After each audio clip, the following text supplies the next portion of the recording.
Move on to guys, question number 6 हमने कर लिया है। Question number 7, promoters contribution. Guys इसमें हम देखेंगे कि जब कंपनी का पहला जो पब्लिक इशू आ रहा है मार्केट में, उसके लिए प्रमोटर ने कितना पैसा लगाया हुआ है। गाइस ये क्यों ज़रूरी है? इसलिए ज़रूरी है कि वो पहले जो, जैसे ये XYZ कंपनी है, सॉरी ये कंपनी है XYZ, ये प्रमोटर्स हैं, बड़े बड़े आदमी हैं। ये छोटे छोटे छोटे छोटे छोटे छोटे पब्लिक है गाइस। ये बड़े आदमी हैं। डिसीज़न किसका है कंपनी को फ्लोट करने का? गाइस इनका। ठीक है, तो अब क्या हो रहा है, कंपनी को चाहिए पैसा। कंपनी जाती है पब्लिक के पास कि पब्लिक हमें पैसा दो, हम प्रॉफिट कमाएंगे, तुम्हें भी कुछ उसका जो प्रॉफिट का पार्ट हम तुम्हें भी देंगे। तो गाइस लेकिन उससे पहले होना क्या चाहिए? अगर मैं कंपनी खोल रहा हूँ, सबसे पहले पैसा तो मेरा लगना चाहिए ना। रिस्क सबसे ज़्यादा मैं लूँगा या पब्लिक, छोटे छोटे बेचारे छोटे छोटे लोग लेंगे? सबसे पहले तो बड़े लोग जो हैं वो रिस्क, उनको this person has to bear the risk, original risk ही has to bear, because the public persons are, these are small peoples having little investment, so they can't bear too much risk. So इसलिए ये सेबी ने बोला है कि इनका पैसा हमेशा फंसा रहना चाहिए। गाइस ये एक लॉजिकल बात है, जब तक ओनर का पैसा वहाँ पर लगा नहीं होगा उनको इंटरेस्ट ही नहीं आएगा बिजनेस करने में। आप समझ रहे होंगे मेरी बात। अगर मैंने कोई, मान लो कोई शॉप भी खोली है, उस शॉप में मेरा पैसा ही नहीं लगा हुआ, तो मेरे दूसरों का किसी का पैसा लगा हुआ है, तो मेरे को गैस इंटरेस्ट नहीं आएगा कि मैं रोज़ वहाँ पर जाऊँ, काम करूँ या कुछ करूँ। मेरे को बिल्कुल भी इंटरेस्ट नहीं आएगा। तो इसी के लिए बिल्कुल लॉजिकल पॉइंट है कि ओनर का पैसा हमेशा फंसा रहना चाहिए कंपनी में, तभी वो जाके पब्लिक इशू निकाल सकता है। तो देखते हैं इसके पॉइंट्स।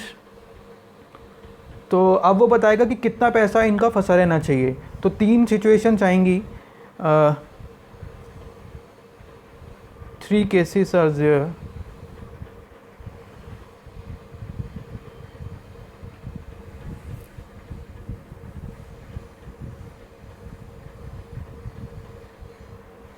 पहला केस होगा गाइस इनिशियल पब्लिक ऑफर में, दूसरा केस होगा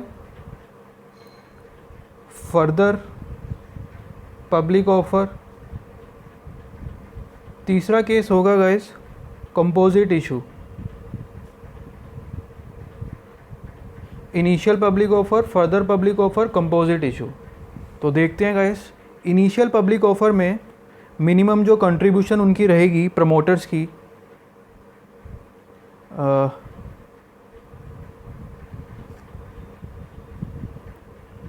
minimum promoters contribution shall be 20% of the post issue capital, post issue capital, post issue capital, 20% post issue capital का उनको कंट्रीब्यूशन पे करनी पड़ेगी। फिर यहाँ पे एक एक्सेप्शन आती है, if any shortfall then the alternative AIF, alternative investment funds may contribute to meet such shortfall, but only to the extent of, but only 10% of post issue capital. अभी समझेंगे गाइस एक बार, अभी आप एक बार नोटिंग पे ध्यान देंगे। फिर सेकंड पॉइंट आता है गाइस फर्दर पब्लिक ऑफर। इसमें 20% पोस्ट इशू कैपिटल या फिर proposed issue capital, proposed issue size. तो इन दोनों में से किसी का भी 20% हम वो उसको प्रमोटर्स कंट्रीब्यूशन को ले लेंगे। कंपोजिट इशू में भी गाइस 20% ऑफ पोस्ट इशू और या फिर 20% ऑफ प्रपोज्ड इशू, या फिर 20% of post issue capital excluding right shares. ठीक है गाइस, तो ये 3 सिचुएशन है। इन 3 सिचुएशन में प्रमोटर्स को कितनी कितनी कंट्रीब्यूशन लानी पड़ती है वो हमने देखी। तो सब में क्या है गाइस, 20% सेम है, 20% लानी पड़ती है। बट 20% किसका लाना पड़ता है वो हर सिचुएशंस में अलग अलग है। पहली सिचुएशन में है कि 20% ऑफ पोस्ट इशू कैपिटल, यानी कि मान लो प्री इशू, अभी इशू से पहले मेरी कैपिटल है, प्री इशू कैपिटल है मेरी 50 करोड़ की, इशू में लेकर आया हूँ 20 करोड़ का, 70 करोड़ मेरी हो जाएगी आफ्टर इशू। ठीक है, तो अभी मेरे को फर्स्ट केस में कितना चाहिए होगा, एग्जाम्पल को देखते जाएंगे ध्यान से। फर्स्ट केस में 70 करोड़ मेरी आफ्टर इशू हो गई, तो अभी फर्स्ट केस में मेरे को 70 का 20%, यानी कि कितना हो गया, इट्स 14 आई थिंक। तो 14 करोड़ मेरे को अपनी प्रमोटर्स कंट्रीब्यूशन लेकर आनी पड़ेगी। फिर फर्दर पब्लिक ऑफर में गाइस या तो हम 14 करोड़ लेकर आ जाएं, या फिर 20 का 20%, यानी कि 4 करोड़। मर्जी है प्रमोटर की, इन दोनों में से कोई भी ला सकता है तो चलेगा। कंपोजिट इशू में क्या है गाइस, सेम है just like further public offer, but बस यहाँ पे पोस्ट इशू कैपिटल में जब हम उसको कंट्रीब्यूशन निकालेंगे तो उसमें से राइट इशू जितने भी हैं वो माइनस कर देंगे। तो गाइस ये 3 केसेस थे, इनमें बताया था कि मिनिमम प्रमोटर्स कंट्रीब्यूशन, प्रमोटर को कितना कंट्रीब्यूट करना है। और रीज़न मैंने आपको दे दिया है कि बड़े लोगों का पैसा हमेशा फंसा रहना चाहिए कंपनी में, to run the business effectively. तो गाइस नेक्स्ट पॉइंट देखते हैं। पहला पॉइंट हमने 3 केसेस देखे थे कि मिनिमम कंट्रीब्यूशन कितनी चाहिए। अब सेकंड पॉइंट में देखते हैं guys, in case of FPO और composite issue, if the promoter contribute more than the stipulated amount, then the share price should be as determined under regulation 76।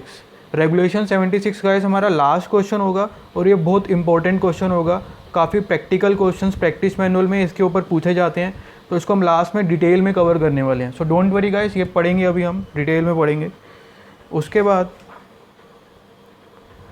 Third point, promoter shall satisfy the requirement at least, promoter shall satisfy this requirement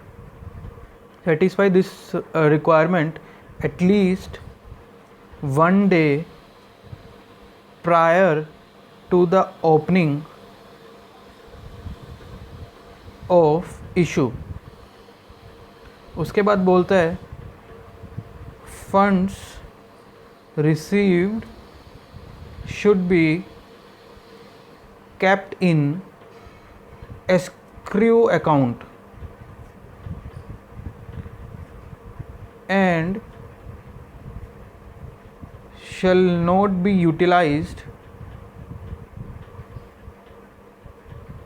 by the issuer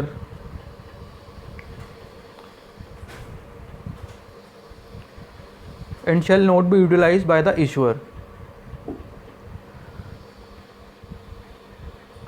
guys इसको थोड़ा ऐसे लिखेंगे,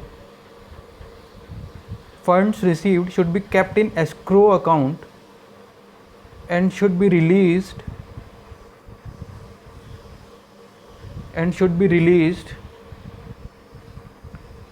when the application received from public अभी समझेंगे guys, so don't worry. तो तब हम release करेंगे। एक्सेप्शन क्या है?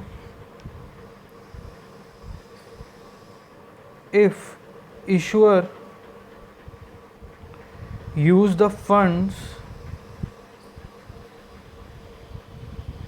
prior to the application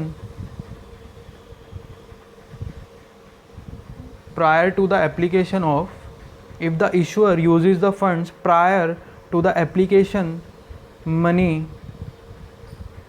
from public,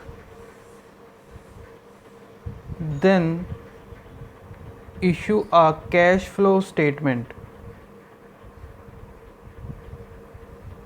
In public domain,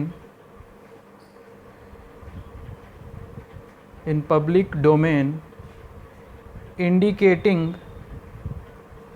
utilization of the funds. ये थर्ड पॉइंट गाइस हमने कवर करा। उसके बाद एक और पॉइंट हम देखेंगे जो इसी से लिंक करता है। Fourth point,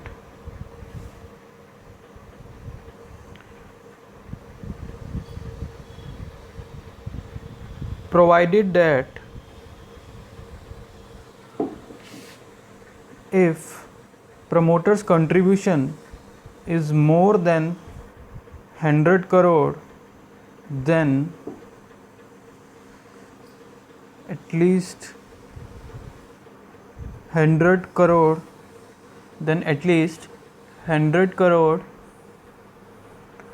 should be paid before issue opening date, and remaining may be brought on pro rata basis। तो ये 4 पॉइंट्स गाइस हमने कवर करे हैं। तो एक बार इनको गो थ्रू करते हैं फटाफट से। सबसे पहले हमने देखा प्रमोटर कंट्रीब्यूशन की ज़रूरत क्या है। ज़रूरत ये है कि जो उनका अपना खुद का पैसा है वो कंपनी में हमेशा फंसा होना चाहिए, तभी वो ठीक से काम करेंगे। फिर हमने 3 केस देखे कि कितनी मिनिमम प्रमोटर कंट्रीब्यूशन चाहिए होती है। 3 केस में 20% कॉमन है, लेकिन 20% किसका निकालते हैं वो तीनों में थोड़ा थोड़ा अलग अलग है। उसके बाद हमने सेकेंड पॉइंट में देखा कि अगर FPO या कंपोजिट इशू में प्रमोटर जो है कंट्रीब्यूट कर देता है मोर देन, यानी कि 20% चाहिए था, उसने 30 या 40% कंट्रीब्यूट कर दिया, तो जो शेयर का अलॉटमेंट है वो जो प्राइस, वो वाला प्राइस होगा जो रेगुलेशन 76 में डिसाइड होगा। फिर नेक्स्ट पॉइंट में वो बोलता है हमारे को, promoter shall satisfy the requirement at least 1 day prior to the opening of the issue. Promoter को एक दिन पहले ही पैसा लेकर आ जाना है। वो पैसा जो होगा, जो लेकर आया होगा, वो एक सेपरेट बैंक अकाउंट में रख देंगे और कंपनी उसको यूज़ नहीं करेगी। कंपनी यूज़ तभी करेगी जब पब्लिक का पैसा भी, पब्लिक का एप्लीकेशन मनी साथ में आ जाएगी, तभी उस टाइम पे उस प्रमोटर के पैसे को साथ में निकाला जाएगा। अगर कंपनी ने पहले से ही उसका पैसा निकाल के यूज़ कर लिया है बिजनेस में, तो कंपनी को एक कैश फ्लो स्टेटमेंट बनानी पड़ेगी। कैश फ्लो स्टेटमेंट में 2 कॉलम होंगे, जिसमें amount received and amount withdrawal, and where we use this particular fund in which expenses we have incurred. Here the company has to give all the information in public domain, so that this all concept is ये सारा जो concept है ये किसी fraud ना हो उस चीज़ को बचाने के लिए है कि कंपनी तो खुद की है, वो लोग भी खुद ही के हैं, तो कभी भी आ जाएगा उनका पैसा। इस चीज़ को बचाने के लिए वो ऐसा ये नॉर्म्स लेकर आए हैं। It's a good point guys, और इम्पोर्टेंट वन। फिर फोर्थ पॉइंट में वो बोलता है, if the purchase consideration is more than 100 crore. Guys इतना ज़्यादा पैसा लेकर आना इतनी जल्दी पॉसिबल नहीं होता, तो ठीक है आप 100 करोड़ जो है एक उसके ओपनिंग इशू के पहले ले आओ, बाकी का अमाउंट आप प्रोराटा बेसिस पे ले आना। इतनी छूट दी गई है प्रमोटर्स को, ठीक है गाइस। तो हम अभी आगे एक और इसमें पढ़ेंगे। अभी प्रमोटर्स कंट्रीब्यूशन पूरा नहीं ख़त्म हुआ।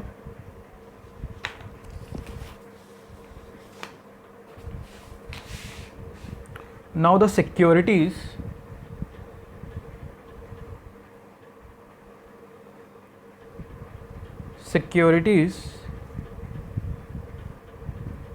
ineligible securities ineligible for minimum promoter contribution. ऐसी कौन सी सिक्योरिटीज़ हैं जो प्रमोटर कंट्रीब्यूशन में नहीं आती? तो पहली देखते हैं guys, if the shares are acquired by promoters for consideration other than cash or resulting from bonus issue which was from unrealized revaluation profits। ठीक है, सेकंड केस में if shares are allotted at a price less than the price at which shares are allotted to public। ठीक है guys, फिर उसके बाद बोलता है वो एक्सेप्शंस आ जाती हैं इसकी। एक्सेप्शंस में देखते हैं,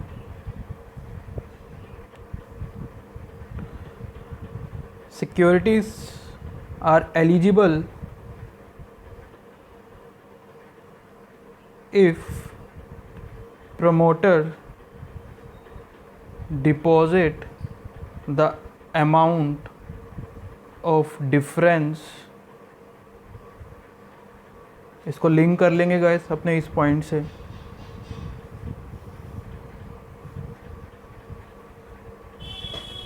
ठीक है गाइस, उसके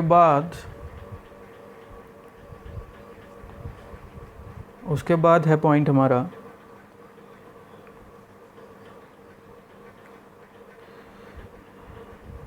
if the shares are acquired in terms of the scheme under section 391 to 394 of companies act 1956। ठीक है गाइस, तो ये कुछ पॉइंट्स हैं कि कौन सी सिक्योरिटीज़ इनएलिजिबल होती हैं और फिर वो कैसे एलिजिबल हो जाती हैं। तो पहला पॉइंट इसमें है कि जो ऐसी सिक्योरिटीज़ हैं वो कंसीडरेशन अदर देन कैश, यानी कि उसने अपना टूटी फूटी कार दे दी, मारुति 800 दे दी और लाखों करोड़ों के शेयर उसने कंपनी से ले लिए, तो उस केस में ये नहीं होगा। मारुति 800 कार नहीं चलेगी। ठीक है गाइस, सेकंड पॉइंट में रिजल्टिंग फ्रॉम बोनस इशू निकाला, और वो भी ऐसा निकाला एकदम फर्जी बोनस इशू, यानी कि वो जो प्रॉफिट कैपिटलाइज करे वो अनरियलाइज प्रॉफिट कैपिटलाइज कर दिए रिवैल्यूएशन के, तो उस केस में भी नहीं चलेगा। फिर इस सेकंड पॉइंट में शेयर्स अलॉट करे लेकिन कम प्राइस पे अलॉट कर दिए, पब्लिक को ज़्यादा प्राइस पे और प्रमोटर्स को कम प्राइस पे अलॉट कर दिए।